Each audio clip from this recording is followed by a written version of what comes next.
আসসালামু আলাইকুম। আশা করি সবাই ভালো আছেন। আজ ধান খেতে আসছি সার দিতে। আসলেই যারা বাড়িতে থাকে বা এলাকায় থাকে তারা আসলেই এইভাবেই জীবন লিড করে লেখাপড়ার পাশাপাশি তাদের আশেপাশের যে বাবার কাজে সহযোগিতা করা। হ্যাঁ, যদি কেউ এলাকায় লেখাপড়া করে তাহলে তাকে এগুলো করতেই হয় কম বেশি। আসলে এগুলো করার ভিতরেও আবার একটা শান্তি আছে। আপনি যখন কোনো একটা ক্ষেতে বা কোনো একটা ফার্মে পরিচর্যা করবেন, সার দিবেন, কাজ করবেন, তখন এই ফসল যখন আপনি পাবেন তখন আপনার অনুভূতিটা অন্যরকম লাগবে, এটাই স্বাভাবিক ব্যাপার।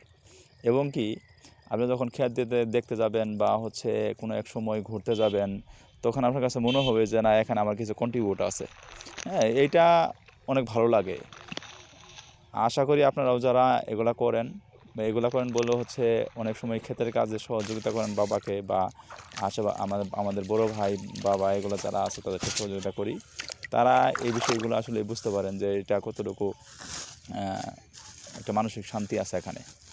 তবে এটাও সত্য কথা, আপনি যখন প্রপারলিভাবে লেখাপড়া করেন তখন কাজ করা আসলে টাফ হয়ে যায়। আপনি যখন কাজ করবেন তখন আপনার লেখাপড়া খুব একটা হবে না, এটি স্বাভাবিক ব্যাপার। হ্যাঁ, তবুও শখের বসে এটা করা উচিত সবার, যারা যারা আছেন সবাইকে করা উচিত।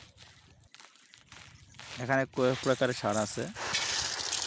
ধান লাগানোর পরে কয়েকদিন পর, নির্দিষ্ট একটা সময় কয়েকদিন পরে রেশিও অনুযায়ী সারে এইভাবে সার দিতে হয়।